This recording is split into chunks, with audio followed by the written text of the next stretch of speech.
Hi, this is Diana, and the game that I chose for this game demo is Portal. Portal is a first-person, single-player puzzle game. So when the game starts, you're standing in some sort of a chamber room that looks like it's made out of glass, and a computerized, almost robot-like voice greets you and reveals to you that you're a test subject. Now that voice that you hear, that's Gladys, and she's an AI agent, which is pretty much a supercomputer. Now you go through a series of puzzles, which are the tests that Gladys is making you go through.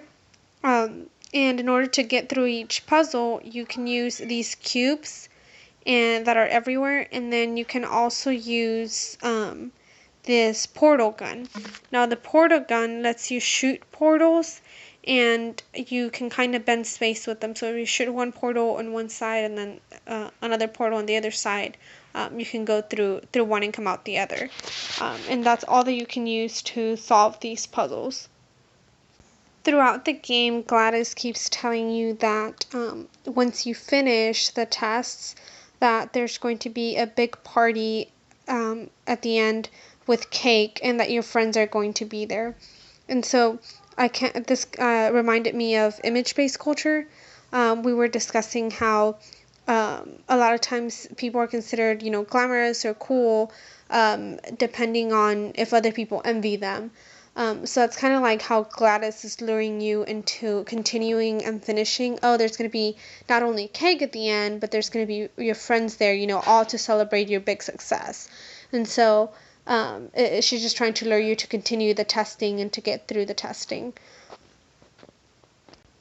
When you get to the last test, at the end it leads you to a chamber of fire, and so that tells you that Gladys is actually just trying to kill you, as she has done with other people, or maybe even all the people at this research center.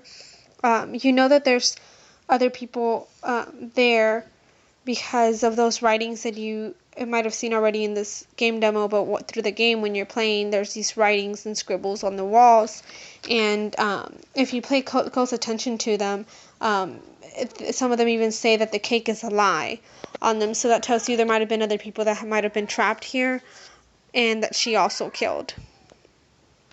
Now, to get the full story of the game, you really have to pay attention to all the channels through which the story is being transmitted. So the sound, as you're approaching the chamber of fire, the music, it kind of becomes more of like a panic type. So it's telling you, oh, this is something bad. The writings on the wall can tell you that there's other people that she has killed, and there's other people that have been trapped in the research center. And so all these different channels are being used by the creators of the game to transmit the story to you. Instead of just having a voice just tell you what it is, you kind of have to figure it out through paying attention to all of the channels. And if you don't pay attention to one of them, you might miss a little bit of the story. Using the portal gun, you can escape the chamber of fire and kill Gladys.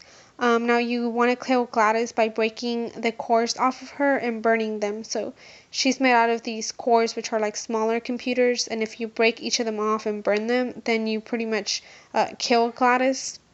When you finally kill Gladys, you end up in what looks like a parking lot, and then the game ends.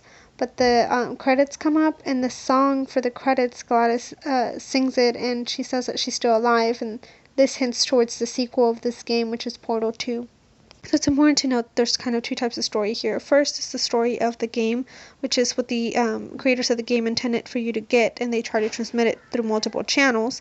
And then there's the story of your gameplay. So say you're telling a friend how you played the game, you're going to tell them, oh, I played, I put a portal here, a portal there, and that's how I solved that puzzle. But this may differ from one player to another, and this type of story may also be considered narrative.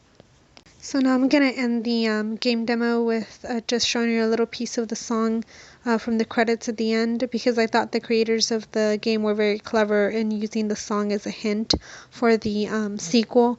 And this is my game demo presentation. Thank you for listening. This was a triumph. I'm making a note here, huge success. It's hard to overstate my satisfaction. laugh at your science. We do what we must because we can. For the good of all of us, except the ones who are dead.